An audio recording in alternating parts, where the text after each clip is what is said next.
Listen, I'm going to have some fun describing the new album by Bon Iver, Sable, virgule. Because, I don't know, I get the sense that even though he sings this music that can just hit you so hard and makes you feel so much, I also get a lot of humor, a lot of sort of very, very under goofiness. So as you can tell from the incendiary title of this video, I'm going to be talking about something at the beginning that you might think is kind of scandalous and reachy, and wait till you get to the end of this video where I'm going to propose an alternate theory of what this album is actually about and from whose perspective it is written, okay? I don't believe in this second theory, but I think it actually fits and might point to deeper truths about this art. Now, first of all, you'll notice the way I pronounce the title. That's the first thing I want to goof around with, because this is the Always Positive New Music Review Show, hosted by a French professor, which means I teach French. And whenever I talk about Bon Iver, I call him Bon Iver, because that's how it's spelled. And I always get people correcting me, say, actually, it's pronounced Bon Iver. And I get it. I understand. Ben, c'est ça mon boulot là, hein? Je comprends bien. Mais c'est pas écrit comme ça. Marin d'eau douce. Okay, so just back off. If he doesn't have the H, as far as I'm concerned, it's Bon Iver. So that's why I pronounced it sable, because that's just the word for sand in French. Even though, of course, it's sable, as we'll get to later. Okay, but let's get to my initial sort of scandalous take that maybe is the reason you clicked on this. If you want to just hear me talk very earnestly about this great piece of music, you're going to get that too, no sweat. But let's talk about this evil Post Malone theory. Do you remember like 4 or 5 years back, this meme format came out that was pretty popular? That was like evil blank be like, and then a quote. I think the first one, I looked it up on Know Your Meme because I'm that much of a boomer. Evil MLK be like I have a nightmare. Okay, very simple joke. Now I'm not going to do the be like because I don't like using language like that in a way that seems like I'm maybe making fun of different forms of English. But I think evil Post Malone is like Justin Vernon. I really think so. I like, now that I'm thinking about it, like, what are the things that I don't like about Post Malone? They're like inverses of things that I do like about Bon Iver. Oh, sorry, that's my baby monitor. My baby is not awake. It's just the monitor's telling me that it's out of battery. It's a very dramatic baby monitor. She's fine, by the way. So there's this similarity, right? Obviously, they're both bearded dudes from the Central Time Zone. Okay, that's, bearded white dudes from the Central Time Zone. All right, fine. They both communicate very big feelings, quite often of their own personal feelings, their own personal failings. They use auto-tune to interesting effects. And if you sort of look at it, at least in this project and in most Post Malone projects, what you have is a self-portrait which depicts a fame-hungry, alcoholic, self-obsessed dude who messes everything up. Okay, if I told you that was the theme of a Post Malone album, you'd be like, yeah, that makes sense, because he's always talking about how sad he is by his pool, and he has so many diamonds in his teeth he can barely even taste the caviar. Okay? I actually think that's pretty close thematically to what it is in this Bon Iver album. But obviously Bon Iver, I think, hits harder because the self-destructive elements are sort of hidden. These are not feelings that are performed. But the real thing is just this meditation on hip-hop, where Bon Iver is invited. He is an invited guest. Travis Scott, Jay-Z and Kanye alone, Lizzo, many others, right? He is somebody who the hip-hop world has seen and says, we would like your contribution, please. And Bon Iver shows up, and he does his thing, and he doesn't try to change what he does. He doesn't put on a backwards hat and he doesn't do anything like that. He just shows up. He doesn't get a face tattoo, okay? He just shows up. He gives to the art, and then he goes back to his own little space. And he'll also collaborate, with Taylor Swift, much like Post Malone did. So that's why I'm thinking of it. Just that, like, even though they seem so different, I think they're both fragile white dudes who are good at describing their own failings, who are associated with hip-hop, except Post Malone obviously used it as a way to get fame. He took more than he gave, and Bon Iver only gives. So that's my little joke of the title. Now let's get to the deeper part here. I should say this might be my favorite Bon Iver project. I mean, I'm not like a super fan, you know. I mean, I really enjoyed the last album I reviewed, which was like 5 years ago. I bought this album when it came out, the self-titled album. I don't. It was in like a weird case, so I don't have the actual cover. But I actually like how this is how I have the CD, and this little square is what I looked at when I would listen to the music, you know. And it's kind of cool because this album cover is just another square. It's just a square in a black frame. And there's something to that, to me. At least there's something to that to me, where you sort of listen to this music, and it's sort of a synesthesic sort of thing, where you look at these colors and you hear the music, and somehow this just simple color can end up being an accompaniment to the music. I apologize for. I believe those are. I believe that was just those cardinals making all those little chirps. So you're just gonna have to deal with it. But they're pretty in red. So let's go through the album. Let's go through this album that is just 12 minutes long, and it's perfect. It's a perfect little piece of an album that describes this feeling of wishing you were a better person, moving towards being a better person, taking stock of the harm that you've done to other people. You know, it just works. You know, it starts off with the first track, ... which is just some fuzzy sounds, kind of a siren. I don't know what that is. I feel like that is. It's like a convocation. It's like it makes that sound, and then it's like you're in some kind of space station, and you hear that sound, and that means you have to go to the next activity, you know, or you're at camp or at school or whatever. It's like it's a bell. So we all have to get together and listen to like 12 minutes of Justin Vernon singing. It starts off with the track "Things Behind Things Behind Things," which I thought was.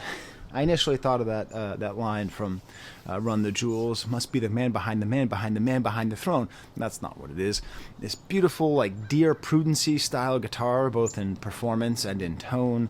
The sort of digital heartbeat of this drum machine in the back, and the voice gets, you know, doubled and tripled.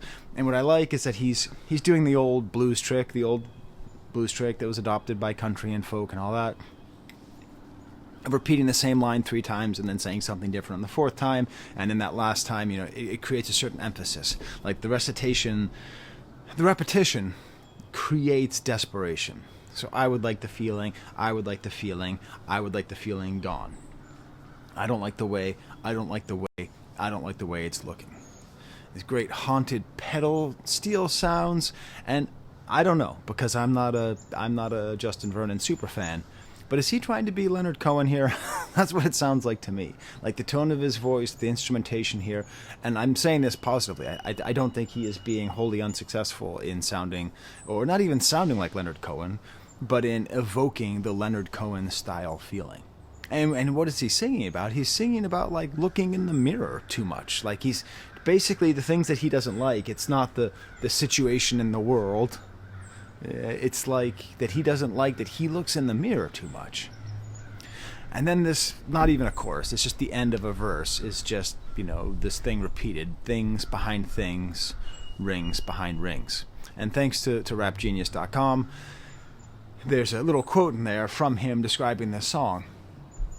And he said he was having a phone conversation, and he was talking about the metaphor of pain and trauma that we all possess. It's like a garage with too much shit in there, and there's things behind things behind things. And god damn it, if that's not a great image of what trauma is and what pain is, you know? I mean, like, you don't know the story of why I have this CD. I know the story. And if I thought about this, how I got this, things I experienced around the time of listening to this, I would literally start not like crying, like bawling with deep personal trauma that I'm not going to be sharing with you. Deep, deep trauma associated with this album and this time in my life. Okay? It's a great album. I love it. But I can listen to this album, pop it on the CD player and have a listen and enjoy it. No problem. But there are things behind things behind things. Just with this little example. You know, or later I'm going to be bringing up Don Quixote. There's things behind things that are actually joy for this. Okay? I remember reading this during the week when I was getting married, you know? Like, there's things behind things. It's a beautiful image, and rings within rings. It's an amazing image of the way that the mind works. And I want to thank Bon Iver. I want to thank Justin Vernon because he has given me something that I will carry with me for the rest of my life as a way of describing trauma, things behind things. It's gorgeous. It's a 12-minute album, everybody. I don't know how long this video is going to be because I don't edit. I'm going to presume I'm not going to finish within the next minute and a half. It's really, really deep. All these layers come in. It's so well produced after this first chorus. And there's this like little kind of solo part where he does this sort of his little trademark it's, I got caught compiling my own news. Like, it's one thing to say that you look in the mirror, right? Everyone looks in the mirror, or if you're lucky you don't, but you look in the mirror. I'm running out of hair gel, so I have to make do with a very little amount. My hair keeps getting longer, and I keep running out of hair gel, and I keep going to Wegmans, and they don't have the kind that I like. So I have to just... I actually use the telephone that I use to record this with. I use that as my mirror to make sure that my hair is not getting too distractingly out of place. Now, everyone does that. But getting caught compiling your own news? Dude, you're Bon Iver. How in the world are you compiling your own news? Are you that petty? Are you that fame-driven? Aren't you some kind of mystical Midwestern wood elf who's dispensing wisdom to us all? You are so crass and coarse as to be that way? Yes, you are. Thank you. Thank you. This is 2 videos in a row. Stars. They're just like us. They are. They're human beings with all of our same weaknesses. Even if they seem like this messianic voice of God, as Bon Iver often can. Next track is called Spaceside. And oh my God. God damn. This production. The way he starts off with a little guitar, and I looked up how to play. It's pretty simple, actually. I mean, it requires a lot of feel, but the chords themselves, it's just a capo on the 7th fret. It's like G over C and F and A minor 7th. It's not like a particular Beato. It's not a affinity. It's not a particularly hard song to play, but the feel in it is just so gorgeous. And it's up so high, and then the guitar cuts out, and then the voice comes in, and it reaches way up there, and then the guitar starts playing these notes on top of it. It's one thing to say like, oh, it gives me the feels. The architecture behind these feels is immaculate. Just such a sweet zone with his voice.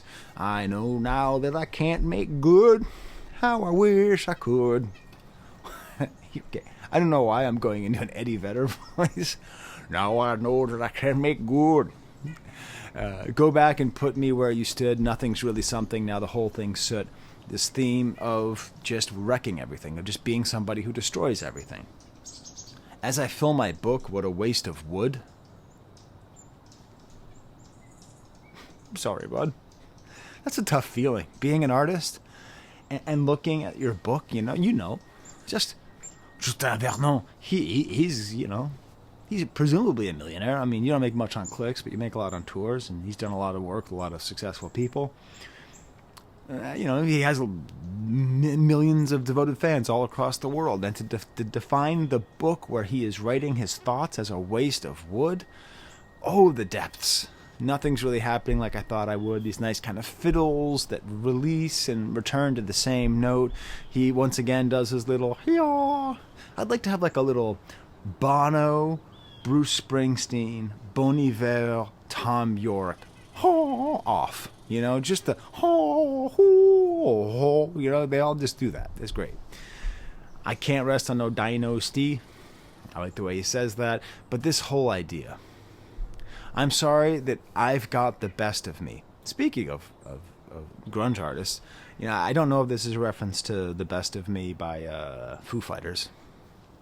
I'm not like a Foo Fighters fan, so I don't know. But it's an interesting idea, saying that you have the best of you, that you can't share it. I've been on such a violent spree, but maybe you can still make a man from me here on Spaceside Key with what's left of me as you live and breathe. I really know now it has a hold on me. So I assume, this is just his naming convention of just places, right? Did he do that before Drake or after? Tell me in the comments. But it turns out if you read the lyrics, he wasn't in Spaceside. This isn't about Spaceside. This is about Key West. But he didn't want to call a song Key West. Is it because there's a Bob Dylan song called Key West that's maybe the best song off of his last album? I don't know. But he described it as being a thing where he was living in the woods in Wisconsin. I mean, how bon iver can you be than living in the woods in Wisconsin? Dude, you're a little too on brand there. And so he was like getting too up in his head, and so he went and lived in Key West for a while in Florida, which is a pretty interesting place because it's like really far out there. It's like the furthest end of America in one direction. And his family would come down there and they'd work remotely. And so this is really about the way that he's hurt his family. Like, I sort of read this album the first time I listened to it as like a love story, like a woman or I don't even know what his sexuality is, a partner who like could be there for him and make him a better person. But it seems like it's about his family. Like it seems like it's an accounting of his failings without being self-indulgent, which is a level of maturity you don't usually see. And I'm not picking on Post Malone. There's hundreds, thousands of artists who are just like, I'm such a piece of crap. I'm just telling you, I just keep sleeping around and I burn everything down that I see. I'm such a rebel. I'm a rock star, Richard Nixon. I don't know, like that kind of style. That's not how this feels. This feels like he's really clearly looking at things. And I know now it has a hold on me. I sort of think he's calling it Spaceside. I've been to Spaceside. It's a part of Scotland. I went there with my family. My wife at the time was a big fan of Scotch. Probably still is. And we went and went to all these distilleries. And that's when you say Spaceside, it's whiskey. Okay? It'd be like if you said, I went down to Bourbon County, Kentucky, or something. All right, it's very, very clearly, I think, about alcohol, and I think there's this whole secondary theme of this whole album that is about struggling with alcohol and alcoholism, because you use the alcohol to try to cover up the things that are behind the things that are behind the things, which leads right into awards season. Which is just his voice, super close. Oh, his voice. Remember that song, Hold My Liquor? Remember my introduction to Bon Iver? Actually, that's not true. I hadn't introduced him. The thing that makes that album makes me cry is tied into how I've heard of them in the first place. But Hold My Liquor is a song that uses Bon Iver's amazing voice with a fair amount of auto-tune. I can't hold my liquor. What is the beginning of this song? I can handle way more than I can handle, so I keep reaching for the handle to flood my heart. That's what this is about. Except it's the opposite. It's like he's saying I can't hold my liquor, and he's saying I can handle. And this lyric, I can handle more than I can handle. God damn it, this is 13 minutes long and it's given me more to think about. It's given me more reflective power than most albums I've reviewed this year. Because that sentence, I can handle more than I can handle, is an oxymoron, but it's how you feel. My life at the moment, I am handling more than I can handle. There's a whole bunch of emotional stuff going on, which I'm not going to get into, which is actually tied into the Bon Iver thing, but I'm not going to get into it.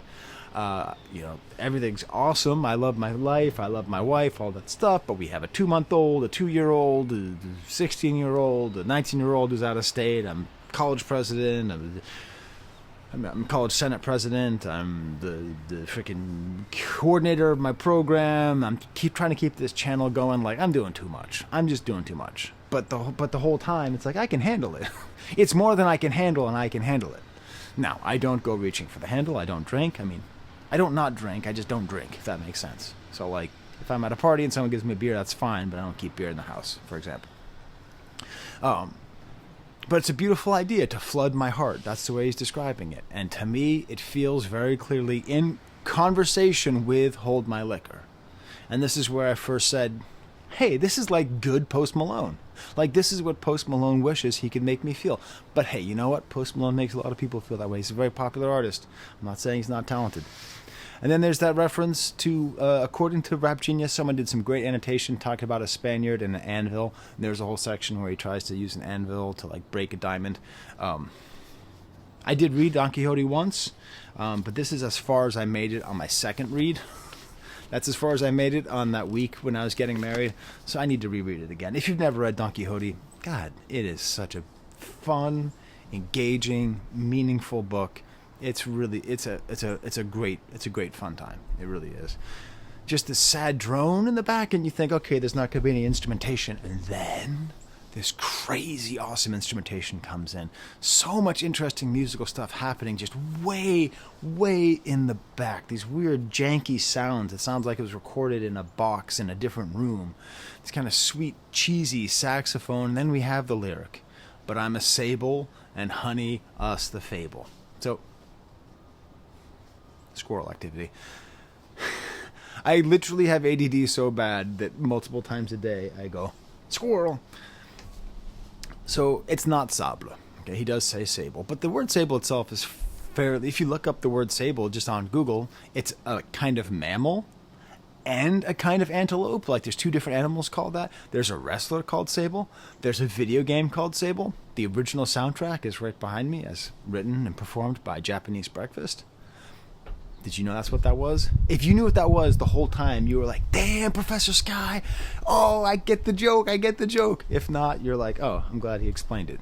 Smug prick. It's a metabolic measurement systole. Systole? I don't know what that means. But the way that he means it is, it's a color of black. It's the deepest black.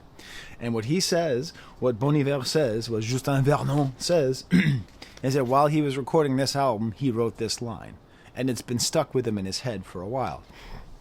This is a quote from The New Yorker, which I found on rapgenius.com. I looked Sable, morning, deepest black. Also a place name. But what is it? So it's the kind of black you wear when you're mourning. As in, like, thinking about someone's death, not like I'm in the morning right now as the sun rises.